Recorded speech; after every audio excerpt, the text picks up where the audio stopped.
Bueno, seguimos con la parte del problema, no se terminó. Nos quedamos en esto que venía siendo el balance de materia con reacción química, que en este caso son estas dos ecuaciones, por llamarla así, es esta y esta.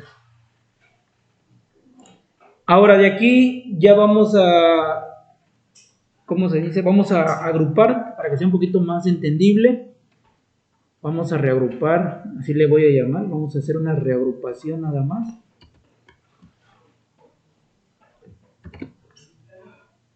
Reagrupando. Ahorita está un poco frío todavía. Reagrupando tendríamos entonces las ecuaciones que les acabo de señalar. Salida para reactivos. Tenemos que la salida de reactivos, así es como lo podríamos leer, la salida de reactivos o el flujo molar de salida de mi reactivo es igual al flujo molar, ¿sí? El flujo molar de entrada de esos reactivos menos el flujo molar, ¿sí? Menos el flujo molar de los reactivos que se están consumiendo. Y por otra parte, los productos se lee que en este caso sería, como no tenemos entrada de producto, dijimos que todo iba a quedar en función de que el flujo molar de salida de mis productos es igual al flujo molar de mis productos que se están generando. Así es como se lee. De hecho, estoy haciendo énfasis en eso porque ahorita vamos a ver otro problema donde sí lo puedo escribir una vez en términos como flujo molar de entrada de mi reactivo, flujo molar de salida de mi reactivo.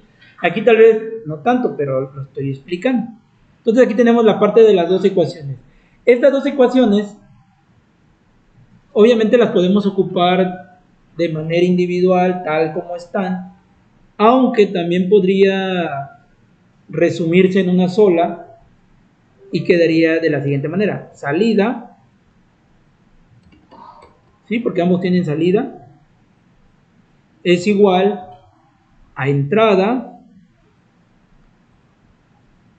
porque al menos, aunque los productos no tengan entrada, pero los reactivos tienen entrada, más menos, el más menos, recuerden que si es de mi reactivo es menos porque se están consumiendo, más porque son la parte de productos porque se están generando, y ese más menos que involucra, repito, el consumo y la generación es lo que nosotros vamos a entender como cambio de moles,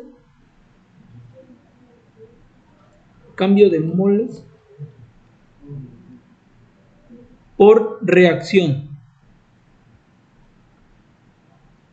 Cambios de moles por reacción. Y este cambio de moles por reacción y esta entrada y así como esta salida la podemos traducir en la siguiente ecuación. La ecuación sería salida, pues serían el flujo molar de salida, sería en este caso NI es igual a la entrada, que sería el flujo molar de entrada, sería NI0 más menos el cambio de moles por reacción es el producto del coeficiente de la especie, o sea, ya sea como reactivo o ya sea como producto, por su grado de avance de reacción. Así es como quedaría reagrupando. Tal vez suene en su momento repetitivo con lo que hemos manejado un poco acá arriba, pero es importante ir bajando todo lo que se dice en la parte teórica y llegar a este punto.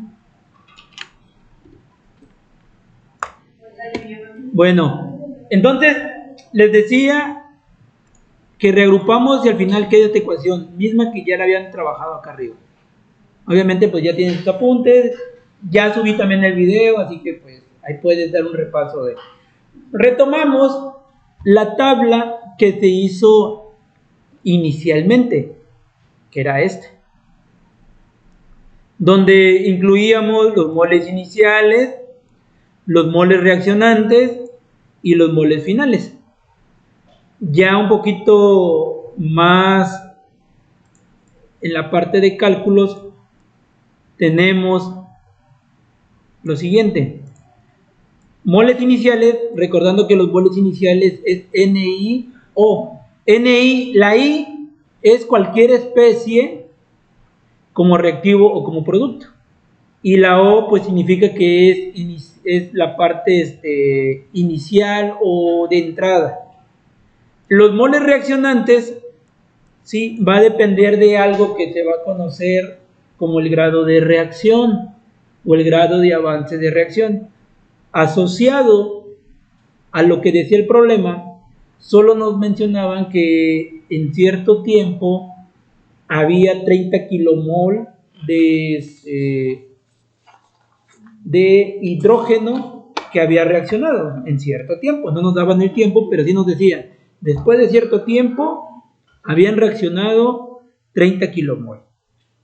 Y a partir de ahí, bajo una relación estequiométrica, tú podías determinar si se habían consumido entonces 30 kilomol de hidrógeno, pues cuánto se había consumido, por ejemplo, de acetileno y cuánto se había generado, por otra parte, de etano. Bueno, esa es como que la parte teórica. Ya en la parte de cálculos, los moles reaccionantes en sí es esto, lo que llamamos también como cambios de moles por reacción. ¿Y qué es esto? Es el coeficiente estequiométrico de la especie, ¿sí? Ya sea reactivo, ya sea producto, y su grado de avance de reacción. Arriba ya habíamos calculado el grado de avance de reacción, que era 15 kilomol. Entonces, si nosotros queremos obtener los moles reaccionantes, ya sea con respecto al acetileno, con respecto al hidrógeno como reactivos, o con respecto al etano como producto, para encontrar esos moles reaccionantes solo basta sustituir el grado de avance de reacción, que eran los 15 kilomol, y su coeficiente estequiométrico de alguno de ellos, ¿sí? Como reactivos o como productos. Me voy a centrar primero en la parte del hidrógeno, porque ese era el que yo tengo información. De esa especie es el único que yo tenía información. Entonces, si observamos, tenemos el coeficiente estequiométrico del hidrógeno es 2, de acuerdo a la reacción química. Pero es menos 2 porque recordemos que como está asociado a que son reactivos, entonces se está consumiendo. Entonces por eso es menos 2. El menos porque es un reactivo, se está consumiendo. El 2 porque corresponde al coeficiente estequiométrico que obtuvimos al balancear esta reacción. Entonces multiplicamos menos 2 por el coeficiente estequiométrico, menos 2 por 15 es igual a menos 30. Y yo creo que se entiende porque si en la parte de la redacción del problema nos decía, se están consumiendo 30 kilomol, lo ideal es que tal vez ya con un poquito de experiencia digas, pues va a ser menos 30 porque es lo que se está consumiendo. Si estaban entrando 50 y se están consumiendo 30, pues quiere decir que a 50 le voy a restar 30. Y de hecho, matemáticamente sí se hace, miren. Los moles iniciales menos los moles que reaccionan, y pues me da 50 menos 30, pues me da 20. Yo creo que esta parte pues es muy sencillo de entender. Eso ahora hay que migrarlo a la parte del acetileno, por ejemplo. Y lo mismo, vamos a considerar el cambio de moles por reacción o moles reaccionantes es igual al coeficiente por su grado de reacción. Es 1, pero como es un reactivo es menos 1. Por el grado de avance de reacción, que ya sabemos que es 15. Entonces, menos 1 por 15 me da menos 15. Para obtener los moles finales es los moles iniciales menos los moles reaccionantes o los moles que cambiaron durante la reacción, que es 15. o menos 15. 20 menos 15 son 5. De esta manera también terminamos ahora con la parte de los productos. Lo mismo, coeficiente estequiométrico, tenemos 1, aquí es positivo porque es un producto. El grado de avance de reacción, que nuevamente también es 15, 1 por 15 nos da 15. Los moles finales es los moles iniciales más los moles por cambios de reacción, que es 15. Entonces 50 más 15 nos da 65. Así es como podríamos entenderlo. Yo entiendo que es un juego, a veces es un juego de palabras. Ok, y ahora los moles, entonces al final de la reacción nos quedarían 5 moles de acetileno, escuchen bien, 20 moles de hidrógeno y 65 kilomoles, de etano. Pero ojo, aquí a lo que quiero decir es, si nos quedan 5, si nos quedan 20 y si nos quedan 65, pero siempre y cuando se hayan consumido únicamente 30 kilomoles de hidrógeno. Si este consumo varía, obviamente todo lo demás también va a variar. Otra cosa que debemos de comprender es que un grado de avance de reacción comúnmente está especificado por el reactivo limitante. Entonces, cuando ustedes le digan, hay una conversión en un reactor de 80%, de 20%, de 90%, quiere decir que están tomando en consideración al reactivo limitante. Nunca, y al menos que diga lo contrario, pero nunca se va a tomar con base al reactivo en exceso. Es ilógico porque se entiende que una vez que se consume tu reactivo limitante, ya no vas a tener más reacción. Entonces, la mayoría de los cálculos, como es el grado de avance de reacción, está con base a tu reactivo limitante. Y hay otra cosa, que también estaba revisando la bibliografía, hay otra cosa que me parece muy lógico también, es que tu grado de avance de reacción, que está con respecto al reactivo limitante, tampoco lo vas a considerar hasta un 100%, porque también es imposible.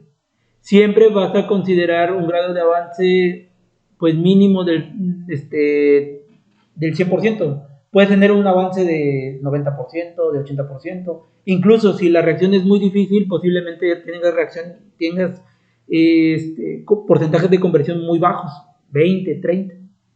Pero siempre va a ser con respecto al reactivo limitante y nunca vas a llegar a un 100%.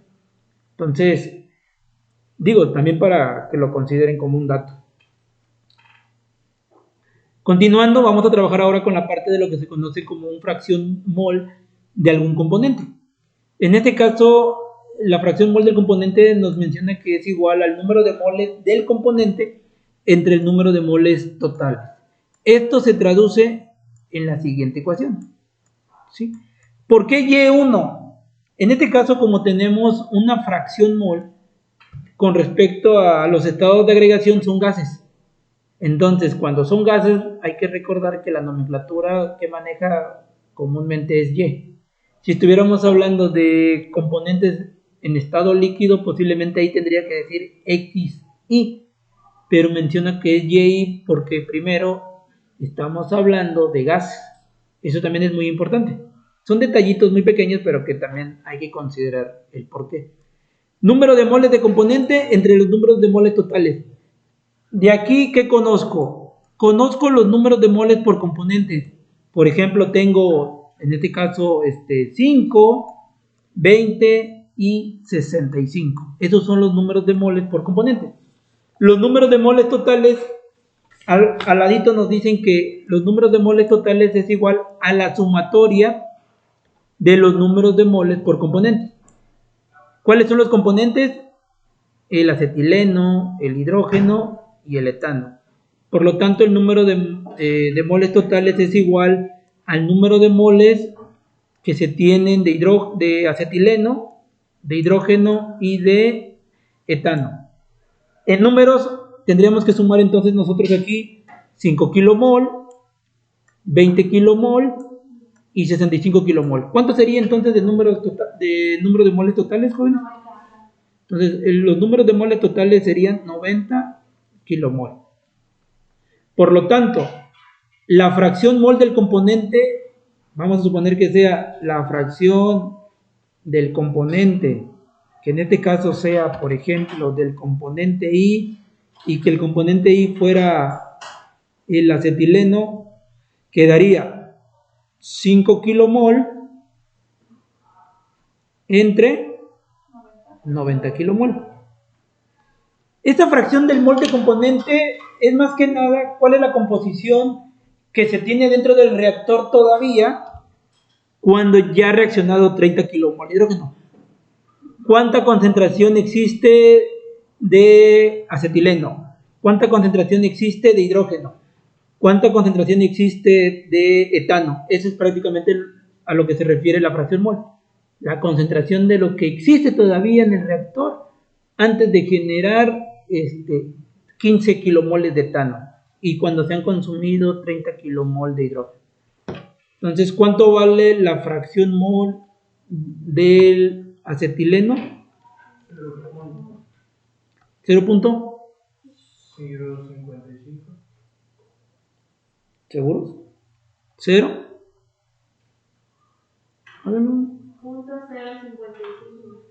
Ajá. ¿Nada más? ¿Tienen más?